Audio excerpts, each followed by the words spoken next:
In this video, I want to share something that's really important about accountability. And in fact, when you get what I'm about to tell you, it's going to completely change how you see not only your team, but how you approach accountability in general. Now, there is a really popular, in a sense, a metaphor when it comes to accountability, and it's about above the line or below the line, right? I can't remember who was the one who first came up with this, but the idea here is that we are always looking to keep performance above the line meaning what's acceptable and what's going to help us to be, high performing. But invariably, what happens with some of our staff is that they will fall below the line. Everybody does. I fall below the line. You fall below the line. Like, just pick anything in your life. Like, how's your workouts going right now, right? Like, maybe they're going amazing. Maybe you've fallen below the line. And this is where accountability comes in, because what we want to do, our job as leaders, is to help get people back above the line. Now, there's many techniques to do that, but accountability is one of them. Because see on the screen here, see this gap? This is no good. See this gap? This is even worse. And we don't want this, because when people have fallen below the line, productivity is going down, performance is going down, people are not as happy, they're not as fulfilled. I mean, think about this. The last time you felt below the line, did you enjoy your job? Probably not, right? We want to feel like we're doing a great job. Now, so here's what I want to tell you. There's not just one line, right? There's not just one line. There's actually four. And I'm going to break those down for you. So let's go ahead and jump in and let me talk about the four lines.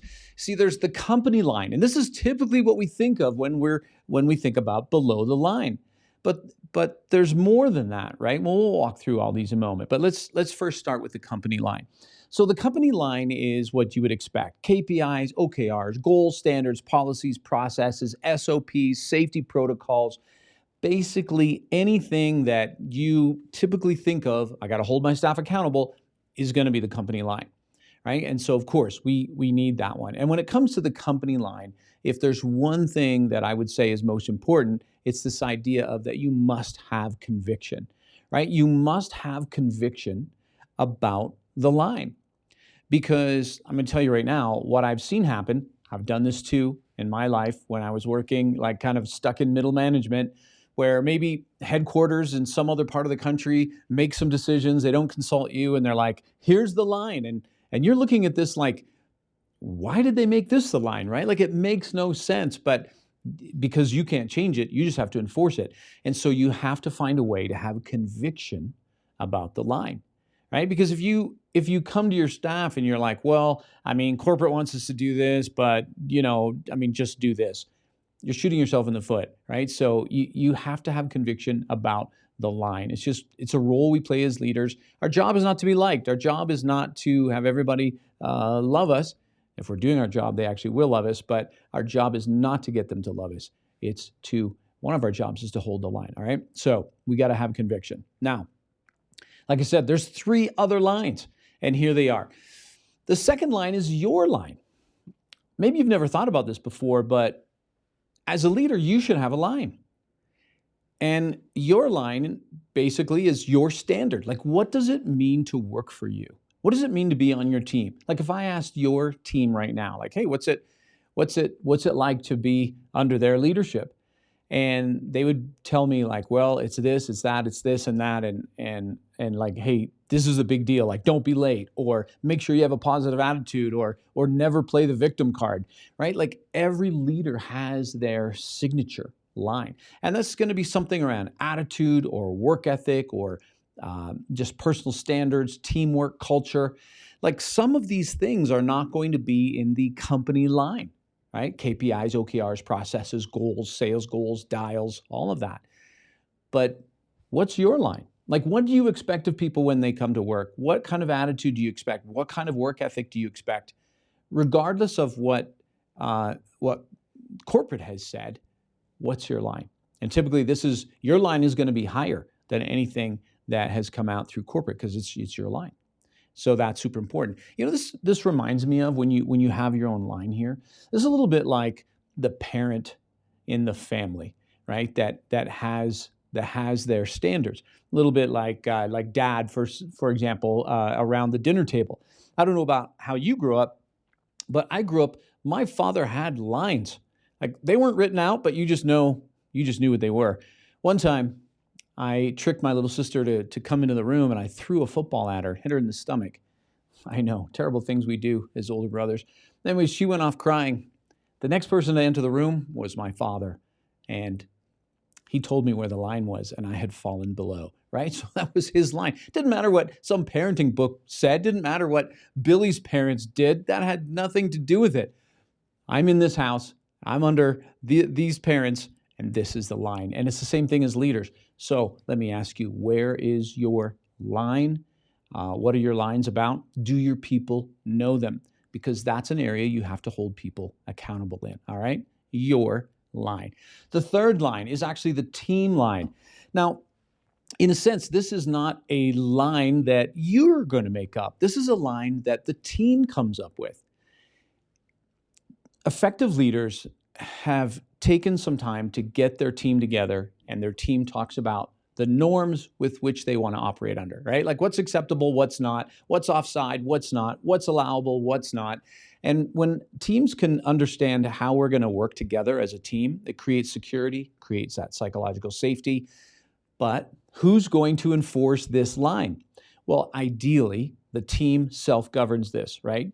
The team, ideally, in a meeting, someone's disrespectful, someone else on the team could be like, hey, whoa, that's offside how you said that, like just your tone, right? But that probably happens in like half the cases.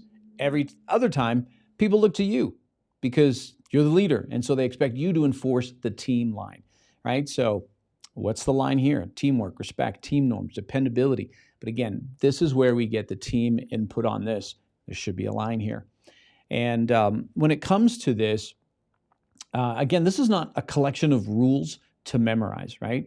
It's norms that the team has that they're going to abide by. All right, the last line has to do with the employee. It's actually the employee's line.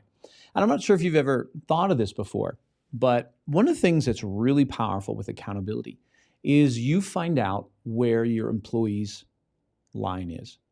So what that's going to look like is something a little bit like this, right? Asking your employee what their standards are. Like, hey, what's your standard for yourself? Or when do you know you've done a good job? Or what gives you great pride at work? Or what do you want to be known for? And let's say they say something like this, well, I just always show up and give 100%, and I am a committed team member, right? So let's say that's their standards. Now, who's going to enforce this line? Do you think they're ever going to fall below this line? Absolutely. Do you think they're going to call themselves on that? Sometimes. But what about you when you fall below your own line? All right? Are you the first one to necessarily call yourself on it? A lot of times, no, it's someone from the outside, but it's our line.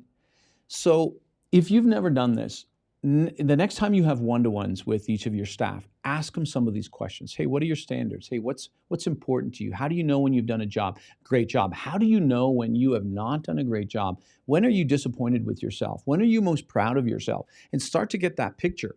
And so let's say in this example, when the employee says, well, I always show up and give 100%, and I'm a committed team member.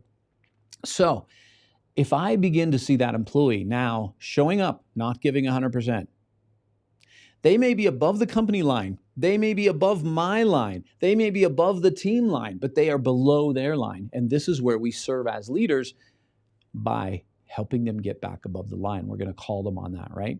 By holding them accountable. So those are the 4 lines. Let me remove myself here. Those are the 4 lines: the company line, your line, the team line, and the employee line.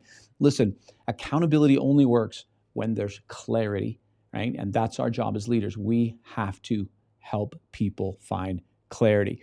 Now, if you want to continue to grow in your ability to hold people accountable, because if there's any skill that's a super skill, it's this. It's your ability to hold people accountable so you can help them increase their performance. But if there's any skill that causes the most damage when you get it wrong, it's this. It's accountability, right? Accountability done wrong tanks morale.